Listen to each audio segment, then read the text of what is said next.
जी अस्सलाम वालेकुम जी। उम्मीद करता हूँ आप सब खैरियत से होंगे। अच्छा जी, आज की इस वीडियो में हम एक कंटिन्यूशन पैटर्न के बारे में स्टडी करेंगे। उसका नाम है जी असेंडिंग ट्राइंगल चार्ट पैटर्न। सबसे पहले देख लेते हैं असेंडिंग और ट्राइंगल इन दोनों का मतलब क्या है। असेंडिंग का मतलब होता है जी ऊपर जाने वाला, बढ़ता हुआ, राइजिंग। ठीक है, असेंडिंग मीन ऊपर जाने वाला, बढ़ता हुआ, ऊपर की तरफ। और ट्राइंगल का मतलब है कि एक ऐसी शेप जो तीन किनारों से मिलती हो। तो आपने इस पैटर्न के लिए एक जो है वो शेप याद रखनी है कि इसमें एक जो असेंडिंग ट्राइंगल है ये इस तरह की होती है। ठीक है,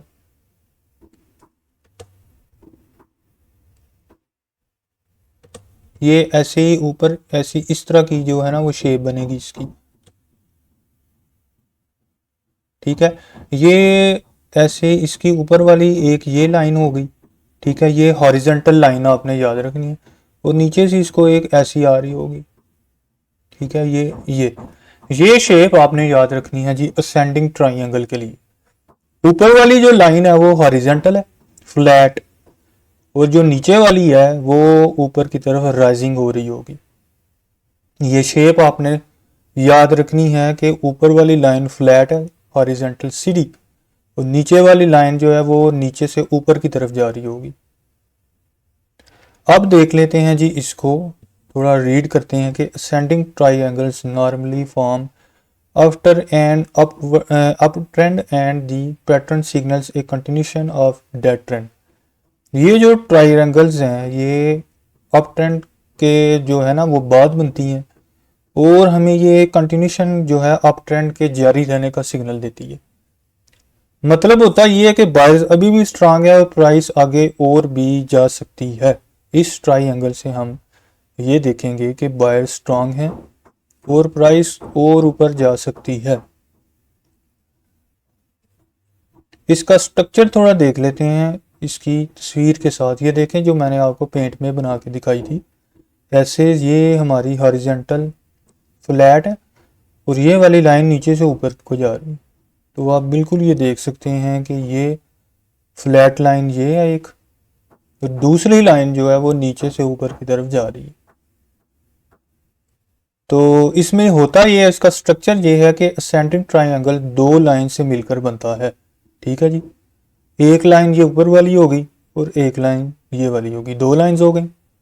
रेजिस्टेंस लाइन ऊपर वाली लाइन को कहेंगे हम, और ये हॉरिजॉन्टल होती है जहां प्राइस बार बार रुकती है सेम लेवल पर, मल्टीपल टॉप्स लगाएगी।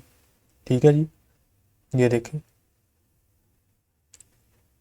ये फ्लैट रेजिस्टेंस लाइन है। ठीक है, और ये अप ट्रेंड आ रहा था नीचे से, ये आपने याद रखना कि नीचे से ऐसे ऊपर की तरफ अप ट्रेंड जा रहा था। ठीक है, नीचे से ऊपर। ये आपने बात लाजमी याद रखनी है कि ये ट्रेंड अप ट्रेंड के दौरान बनेगी। ये नीचे से ऊपर प्राइस आ रही थी और ऊपर जो है ना वो मैक्सिमम जो ऊपर टॉप्स लग रहे हैं वो फ्लैट रेजिस्टेंस लाइन को लग रहे हैं ऊपर। ठीक है, अगर हम इसको इस मतलब के इधर से लेके इधर तक की जो है हमारी टॉप रेजिस्टेंस, इसको हम एक लाइन ड्रा करें तो ये फ्लैट रेजिस्टेंस लाइन बनेगी। उसके बाद क्या होगा, ट्रेंड लाइन, लोअर लाइन, यानी ये ऊपर जा रही होती है उसको असेंडिंग कहेंगे। और हर न्यू लो पहले से थोड़ा ऊपर होता है। ये देखें ये लो इसका लगा, ये वाला अगला लो पहले से ऊपर लगा, फिर उसका अगला लो पहले से ऊपर लगा, उसका अगला लो भी पहले से ऊपर, फिर यहाँ यहाँ करता करता ये इधर तक जुट गया आपस में। तो ऊपर वाली लाइन जो है वो फ्लैट रेजिस्टेंस है, नीचे वाली जो है वो नीचे ऐसे ऐसे ऊपर की तरफ जा रही होती है। तो इस तरह ये जिगजैगिंग हो रही होती है। तो ये हमें शेप दिखाती है कि बायर्स हर टिप पर थोड़ा थोड़ा बाइंग कर रहे हैं और बाइंग प्रेशर बढ़ रहा है। देखा, हर डिप पे इधर भी बाइंग किया, इधर भी बाइंग किया, इधर भी बाइंग किया, इधर भी बाइंग किया, इधर भी, हर डिप पे थोड़ा थोड़ा बाइंग हो रहा है। अब इसको देखना ये है हमने कि इसमें ट्रेडिंग लॉजिक क्या है। तो जब प्राइस अपने रेजिस्टेंस को टेस्ट कर रही होती है ना और लोज जो हैं वो ऊपर की तरफ आ रहे होते हैं तो इसमें ब्रेकआउट के चांसेस होते हैं।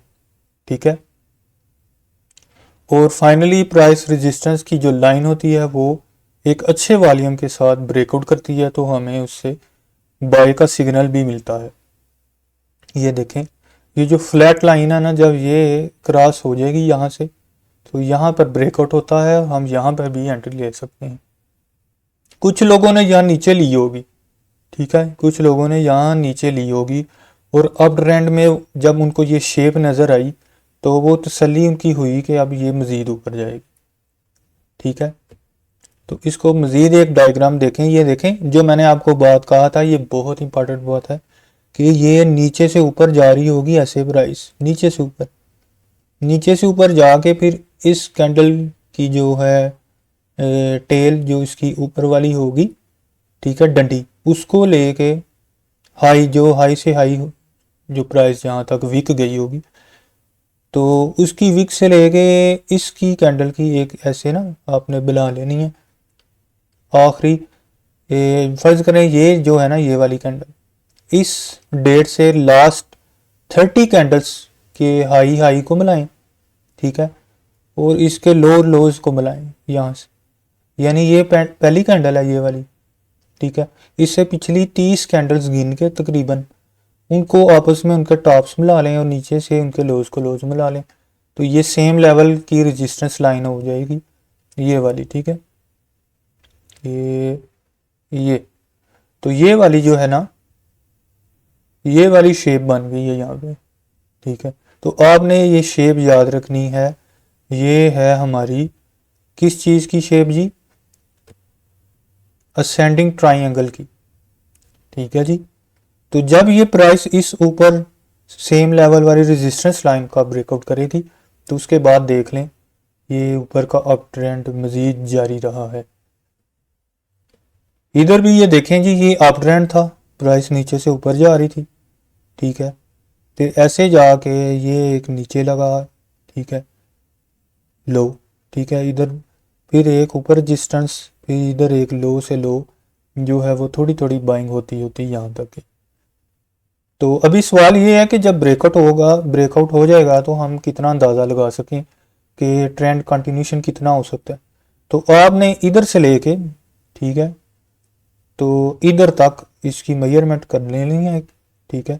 तो इधर से इधर तक जितने भी पॉइंट्स होंगे, ठीक है, वो हमारा डी पॉइंट बन जाएगा। ये ए से बी का जितना है ना, वो सी से डी तक का बन जाएगा, ठीक है जी। तो ये अमूमन कंसोलिडेशन है जी। तो उस दौरान अप ट्रेंड के दौरान ये हम जो कंसोलिडेशन में अगर ये शेप बने, तो इसका मतलब है कि या तो आपने पहले से इधर बाइंग की हुई है तो तसल्ली से बैठे रहें, या तो अगर आपने नहीं की तो इसके ब्रेकआउट होने पर भी आप बाय कर सकते हैं। ये ट्रेंड मज़ीद ऊपर कंटिन्यूशन होगा ड्यू टू असेंडिंग ट्राइंगल। तो ये था जी असेंडिंग ट्राइंगल चार्ट पैटर्न। तो उम्मीद है आपको ये वीडियो अच्छी लगी होगी। तो नेक्स्ट वीडियो में मिलते हैं एक और नए कंटिन्यूशन पैटर्न के साथ। अपना ख्याल रखिएगा जी। अल्लाह हाफिज़।